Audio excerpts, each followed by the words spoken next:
Okay so स्वागत है फिर से एक और नए वीडियो में। इस वीडियो में डिस्कस करने वाले हैं एक और नए कॉन्सेप्ट के बारे में और इम्पोर्टेंट कॉन्सेप्ट है थर्मोडायनेमिक्स का, जिसका नाम है हमारा थर्मोडायनेमिक पोटेंशियल। इसके पहले वाले वीडियो में मैंने इसका थोड़ा सा बैकग्राउंड बताया था, साथ ही साथ आपको इसमें थोड़ा सा हिंट वगैरह भी दी थी कि हम लोग किस तरीके से थर्मोडायनेमिक पोटेंशियल्स को लेकर कुछ रिलेशन फाइंड आउट करते हैं। बाद में इनको नाम दे दिया गया था कि मैक्सवेल रिलेशन के नाम से इनको जानते हैं, और वो रिलेशन हमारे कुछ पर्टिकुलर क्वांटिटीज या फिर पर्टिकुलर पैरामीटर्स के बीच में रिलेशन था। और वो सारी चीज़ें हम लोग किससे ड्राइव करते हैं, इन 4 टाइप्स की एनर्जी, जिसको हम लोग थर्मोडायनेमिक पोटेंशियल के नाम से जानते हैं। तो उस टाइप की उस वीडियोज़ में हम लोगों ने थोड़ा सा कह सकते हो ट्रिक और कह सकते हो कि अंडरस्टैंडिंग के दम पे हम लोगों ने वो रिलेशन लिख लिए थे, जिसमें हमको किसी मतलब बाकी चीज़ों का ध्यान नहीं रखना था। डायरेक्ट थोड़ा सा प्रोसीजर फॉलो किया और वो सारे 4 रिलेशन हम लोगों ने लिख लिए थे आसानी से। इस वीडियो में हम लोग कंप्लीट करने वाले हैं डेरिवेशन। ये डेरिवेशन आपके हो सकता है ट्यूटोरियल की क्लास में डिस्कस हुए हो, नहीं हुए हैं तो आपको हो सकता है परीक्षा में पूछे जाएँ। कई प्रकार के एग्जामिनेशन में इस तरीके के रिलेशन रिक्वायरमेंट होती है उनकी प्रॉब्लम सॉल्विंग के लिए। साथ ही साथ अगर आप लोग ग्रेजुएशन और मास्टर्स में हो तो वहाँ पे डेरिवेशन भी आने के चांसेस होते हैं। तो इस वीडियो में यही हम लोग देखेंगे, कुछ पर्टिकुलर स्टेप्स फॉलो करेंगे और हम लोग रिजल्ट फाइंड आउट करेंगे। साथ ही साथ कुछ कॉन्सेप्ट भी यहाँ पे सीखेंगे। तो वीडियो थोड़ा लॉन्ग होगा, तो आपसे रिक्वेस्ट है कि वीडियो कंप्लीट देखिएगा।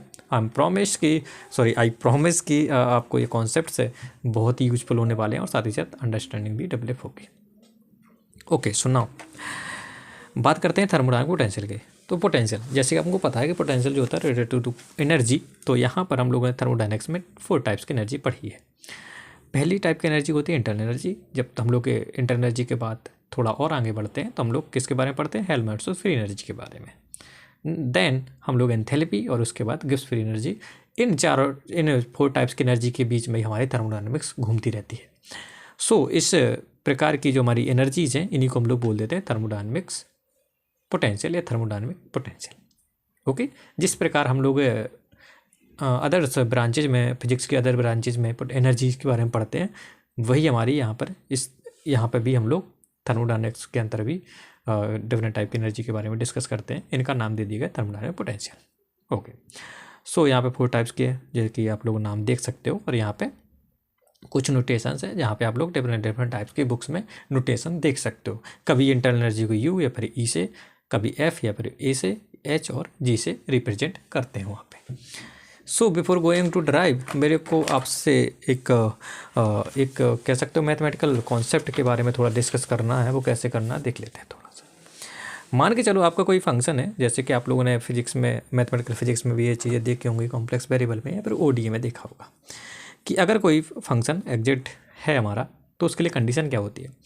तो अगर मान के चलो फंक्शन एक से ज़्यादा वेरिएबल पर डिपेंडेंट है, तो एग्जिट है या नहीं है, उसके लिए प्रोसीजर क्या होता है कि आप लोग क्या करो कि इस फंक्शन को पहले आप लोग जो जिस पे डिपेंडेंट है उस पर पार्शियली डिफरेंशिएशन करो, दूसरे को कांस्टेंट रख के। जैसे कि ये फंक्शन एक्स और वाई पे डिपेंडेंट है, इस फंक्शन को मैं एक्स के रिस्पेक्ट में डिफरेंशिएट करता हूँ कीपिंग वाई कांस्टेंट।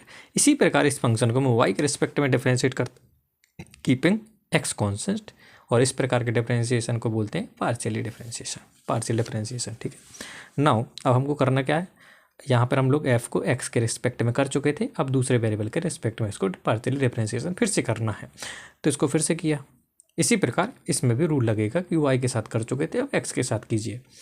नाउ यहाँ पर आपको क्या करना है कि आपको पता है ये इसका पहली बार हुआ, नाउ इसके बाद सेकंड, तो इसको बोलते हैं फर्स्ट ऑर्डर, इसको बोलते हैं सेकंड ऑर्डर पार्शियल डिफरेंशिएशन। अब करना क्या है कि आपको अब यहाँ पर ये चीज़ आपको देखना है कि अगर मैं इस प्रोसीजर को फॉलो करता हूँ और इसको फॉलो करता हूँ और दोनों से रिजल्ट अगर सेम आता है, तो हम लोग कह सकते हो कि हाँ ये जो फंक्शन है वो एक एग्जैक्ट फंक्शन है।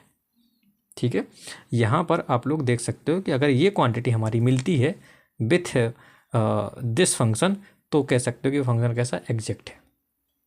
ओके, कॉम्प्लेक्स वेरिएबल में आप लोग CR कंडीशन देखे होंगे, एनालिटिक एंड ऑल थिंग्स आप लोगों ने देखा, वहाँ पे हार्मोनिक वगैरह आप लोगों ने यहाँ पे बहुत सारी चीज़ें की होगी, वो मैथमेटिकल फिजिक्स की बात है। बट अभी के लिए आपको इतना याद रखना है कि हाँ अगर कोई एग्जैक्ट फंक्शन है तो उसके लिए ये कंडीशन फॉलो होनी चाहिए।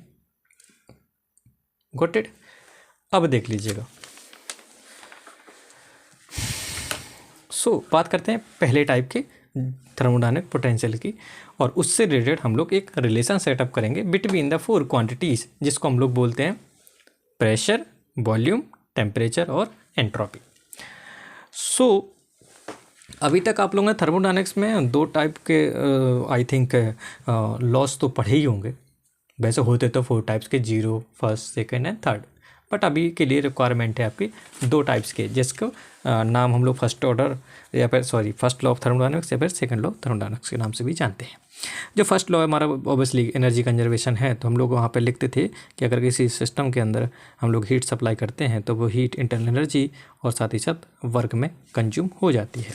तो यहाँ से अगर मैं इंटरनल एनर्जी का एक्सप्रेशन निकालना चाहूँ तो वो कुछ इस तरीके का निकलेगा, है ना। इसी प्रकार जब आप लोग सेकेंड लॉ ऑफ थर्मोडायनेमिक्स पढ़ते हो तो वहाँ पर हम लोग देखते हैं कि एंट्रोपी की बात करते हैं। ओके, सो अगर मैं यहाँ पर थोड़ी सी कंडीशन डालूँ कि ये सारी चीज़ें हम लोग रिवर्सिबल प्रोसेस के लिए करते हैं, तो यहाँ पर जो एक्सप्रेशन निकल के आता है वो निकल के आ जाता है ये, और यहाँ से डी क्यू इक्वल टू लिख सकते थे टी डी एस। बस आपको ये 2 इक्वेशन आपको दिमाग में रखना है और यही फॉलो करना है इस वाले पर्टिकुलर डेरिवेशन में। इतनी बात समझ में आ गई। नाउ यहाँ पर आपको सारे नोटेशंस मालूम होने चाहिए, you, Q, W and S और टी। ओके, सो यहाँ से अगर आपको ये सारे रिलेशन मालूम है तो हम लोग क्या कर सकते हैं। Okay, sorry for that, now proceed करते हैं। ठीक है, सो अगर ये आपको सारे नोटेशंस मालूम है, उनका नाम पता, सारी चीज़ें पता हैं, तो हम लोग क्या कर सकते हैं, आगे प्रोसीड कर सकते हैं। सो मैं करता क्या हूँ, मेरे को पता है फर्स्ट लॉ ऑफ थर्मोडायनेमिक्स में d u equal to d q minus d डब्ल्यू, और सेकेंड लॉ ऑफ थर्मोडायनेमिक्स में लिख सकता हूँ डी क्यू को टी डी एस, और इस एक्सप्रेशन में इसको रखता हूँ तो आपका जो रिजल्ट आएगा वो आपका आ जाएगा d u equal to t d s minus p d v. इसको बोलते हैं combined first and second law of thermodynamics का जो रिलेशन है वो हम लोग कुछ इस तरीके से लिख सकते हैं। अगर दोनों लॉस को हमको लिखना है तो हम लोग कुछ एक एक्सप्रेशन से लिख सकते हैं डायरेक्ट। ध्यान रखिएगा ये जो एक्सप्रेशन है वो है रिवर्सिबल प्रोसेस के लिए, है ना। ओके, सो नाउ अब यहाँ पर करना क्या है कि आपको जो डेरिवेशन आप लोग कर रहे हो ना वो करना है। जैसे मैं अभी first law second law thermodynamics का यूज करके एक्सप्रेशन मैंने लिखा, और यहाँ पे आप लोगों ने देखा होगा कि वर्क को हम लोगों ने पीडीवी से रिप्लेस किया। अब पीडीवी के साथ साथ और भी टाइप से वर्क्स हो सकते हैं, जो कि 2 टाइप्स के हमारे वर्क्स होते हैं। मैं उस वर्क को कुछ इस तरीके से लिखता हूँ, कैसे कि एक आपका शेप एंड साइज को चेंज करेगा, दूसरा दूसरे तरीके के चेंजिंग लाएगा एक्सेप्ट शेप और साइज। तो यहाँ पे दूसरे टाइप के वर्क्स हैं, यहाँ पे आपका शेप और साइज। नाउ यहाँ पे हम लोग कह सकते हैं कि यहाँ पे एक कंडीशन इम्पोज करते हैं कि हमारे जो सिस्टम के अंदर है वो पार्टिकल जो है नंबर ऑफ पार्टिकल्स वो हमारे कांस्टेंट है। तो यहाँ पर जो आपका म्यू डी एन वाला वर्क होता है वो हमारा 0 होता है। सो कह सकते हो कि हम लोग कैसे सिस्टम की बात कर रहे हैं, सिर्फ और सिर्फ हाइड्रोस्टैटिक सिस्टम की बात कर रहे हैं, जिसमें हमारा वॉल्यूम कम और ज़्यादा हो सकता है। मैकेनिकल वर्क की बात कर रहे हैं। यहाँ तक बात क्लियर हो जाती है। सो नाउ डी डब्ल्यू की जगह पी डी भी लिख देते हैं। अगर यहाँ तक क्लियर हो गया चीज़ें तो बहुत आसानी से आगे सिर्फ 2 स्टेप बचते हैं और ये हमारा एक्सप्रेशन आ जाता है। नाउ अगर मैं आपसे कहूँ कि आपका जो यहाँ पे जो इंटरनल एनर्जी का एक्सप्रेशन निकला है, मतलब कह सकते हो चेंज इन इंटरनल एनर्जी का, वो आपका किस किस क्वांटिटी पे डिपेंडेंट है वो भी देख लेते हैं। अब आपको मालूम है कि आपका जो d u equal to t d s minus p d b, यहाँ से समझ में आता है कि जो आपका यू है वो किस किस का फंक्शन हो सकता है, एस और बी का। Got it. सो अगर मैं यहाँ से टेम्परेचर निकालना चाहूँ इस एक्सप्रेशन से तो कैसे निकालूंगा, कुछ नहीं, क्या करना है सिर्फ और सिर्फ अगर मैं इस एक्सप्रेशन से टेम्परेचर का एक्सप्रेशन लिखना चाहूँ तो कैसे लिख सकता हूँ, del u by del s at constant v, क्योंकि मेरे को ये वाला टर्म 0 करना है। तो डी वी वाला टर्म कब 0 होगा, जब बी कॉन्स्टेंट होगा। तो मैं क्या करता हूँ, under this condition b constant रख के del u by del s करूँगा तो वो टेम्परेचर निकल आ गए। ये टेम्परेचर की डेफिनेशन हो गई। इतनी बात क्लियर हो गई। अब इसी एक्सप्रेशन से अगर मैं निकालना चाहूँ प्रेशर, तो प्रेशर कैसे निकाल सकता हूँ, एंट्रोपी को कांस्टेंट रखूँ, है ना। तो आप लोग यहाँ से कर सकते हो कि माइनस पी इक्वल टू हो जाएगा del u by del b s constant. अब मैं करता क्या हूँ, अब मैंने आपको यहाँ पे भी बताया था कि जो आपका यू है वो डिपेंडेंट किस पे, एंट्रोपी और बी पे डिपेंडेंट है। तो इसके पहले हम लोगों ने क्या पढ़ा था कि अगर कोई फंक्शन 2 वेरिएबल पे डिपेंडेंट है तो अब यहाँ पर दिखाई दिया हमको कि जो हमारी यू है वो बी और एस पे डिपेंडेंट है। तो ये जो अगर मैं इसमें एग्जैक्ट कंडीशन निकालना चाहूँ इस फंक्शन को एग्जैक्ट प्रूव करने के लिए, तो क्या होगा, ये होगा, है ना, ये कंडीशन हो गई। तो मैं यही यहाँ पे फाइंड आउट करता हूँ कैसे, ये चीज़ मेरे को मालूम है, ये चीज़ भी मालूम है, और यहाँ से प्रूफ हो गया था कि यू जो है वो फंक्शन किसका, एस का और बी का। तो अगर इस एक्सप्रेशन में देखूँ, अगर एग्जैक्ट प्रूफ करना है तो उसके लिए क्या करना पड़ेगा, मेरे को मालूम है कि यू एस के साथ पार्शियली डिफरेंशिएशन हो चुका है, अब एक बार और करना है ना, क्योंकि कंडीशन फॉलो करानी है। तो बी के साथ भी मैंने इसको डिफरेंशिएशन कर दिया। तो जब इसको मैं पार्शियली डिफरेंशिएशन करूँ विद रिस्पेक्ट टू बी, तो इस साइड भी होगा डिफरेंशिएशन और इस तरफ भी होगा। तो जब इसको करूँगा तो मैं ऐसे लिख सकता हूँ और इसको इस तरीके से लिख सकता हूँ। अब आपको मालूम है कि यहाँ पर पहले बी कांस्टेंट रखा गया था, है ना, यहाँ पर बी कांस्टेंट रखा गया था। अब जब मैं दोबारा करूँगा ना बी के रिस्पेक्ट में, तो किसको कांस्टेंट रखना है, एंट्रोपी को। तो इस तरीके से आपका ये वाला इक्वेशन आ जाएगा। सिमिलरली प्रेशर के लिए भी करते हैं। अब ये u जो था वो फंक्शन ऑफ s और b का है, तो s को कांस्टेंट रख के b के रिस्पेक्ट में आपने डिफरेंशिएशन कर लिया। अब आपको मालूम है कि इसको एग्जैक्ट प्रूव करना है, तो उसके लिए आपको क्या करना पड़ेगा, सेकेंड टाइम आपको फिर से पार्शियल डिफरेंशिएशन करना पड़ेगा with respect to other quantity.